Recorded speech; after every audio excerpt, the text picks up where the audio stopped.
एक बार की बात है, दो दोस्त मेला घूम रहे थे। मेले की रौनक को देखकर वे दोनों इस तरह खो गए कि उन्हें पता ही नहीं चला कि कब रात हो गई है। तब रोहित ने अपने दोस्त से कहा, रात के 7 बज रहे हैं, अब हम घर कैसे जाएंगे, क्योंकि रास्ता तो जंगल से होकर जाता है। और जब वे जंगल वाले रास्ते पर पहुंचे तब उनको एहसास हुआ कि हमने इतनी देर कैसे कर दी, क्योंकि उन्होंने सुन रखा था कि ये जंगल भूतिया है। अब इन दोनों को डर लग रहा था और सोचने लगा, अगर सच में इस जंगल में हम फंस गए तो आत्माएं हमें छोड़ेंगे नहीं। डर डर कर दोनों दोस्त आगे बढ़ रहे थे।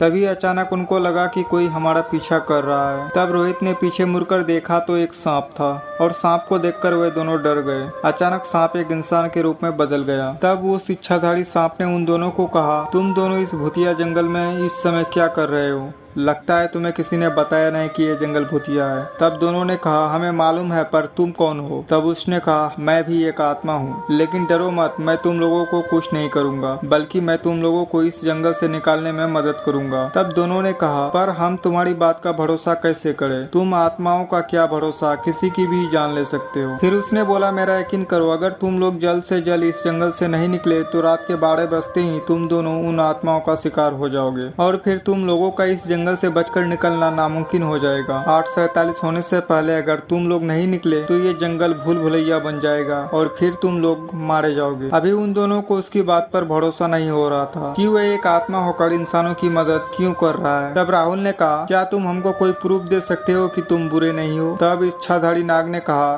काश मैं तुम्हें अपनी कहानी बता सकता, पर अभी हमारे पास समय नहीं है। और तुम्हारी जानकारी के लिए मैं बता दूं कि मैं एक इच्छाधारी नाग था। तुम्हें तो मालूम ही है कि आत्माओं पर किसी का जोर नहीं चलता। मुझे इस जंगल के बारे में जानकारी नहीं थी और मैं भी तुम्हारी तरह इस जंगल में फंस गया था और तभी उन आत्माओं ने मुझे अपना शिकार बना लिया और अब मैं जीवित नहीं हूँ। खैर छोड़ो, तुम दोनों अब अपने हाथ को आगे करो। ये कहकर उस इच्छाधारी नाग ने उन दोनों को कोई चमकदार चीज दी जो रेत की तरह थी और उसने कहा कि अगर वे आत्माएं कहीं से तुम्हारे सामने आ गई तो उन पर कोई चीज असर करे या ना करे, ये रेत जरूर काम करेगी। अब मेरे पीछे पीछे आओ। ये कहकर वो इच्छाधारी नाग आगे आगे चलने लगा और वे दोनों उनके पीछे पीछे आने लगे। तब सोहन ने बताया कि अभी रात के 8:30 बज रहे हैं। यह सुनकर उनके दिल की धड़कनें बढ़ गई, क्योंकि 8:47 होने ही वाले थे और जैसा कि उस इच्छाधारी नाग ने बताया था कि 8:47 बजते ही वह जंगल भूल भुलैया में बदल जाएगा। तब वह तीनों बहुत तेजी से दौड़ने लगे। वह दौड़ते दौड़ते देखते हैं कि जहाँ से दौड़ते हैं फिर वहीं आकर पहुँच जाते हैं। अब क्योंकि घड़ी में 8:40 हो रहे थे, तब उस इच्छाधारी नाग ने कहा, भूल भुलैया की शुरुआत हो गई है, वह आत्माएं भी आती होगी। तब दोनों सोचने लगे, अब हम कभी इस जंगल से बाहर नहीं निकल पाएंगे, अब हमारा बचना नामुमकिन है। 8:46 होते ही अचानक सभी आत्माएं उन तीनों के आसपास मंडराने लगे। इच्छाधारी नाग ने कहा, लगता है तुम दोनों अब नहीं बचोगे, फिर भी मैं तुम्हें बचाने की पूरी कोशिश करूंगा। 8:47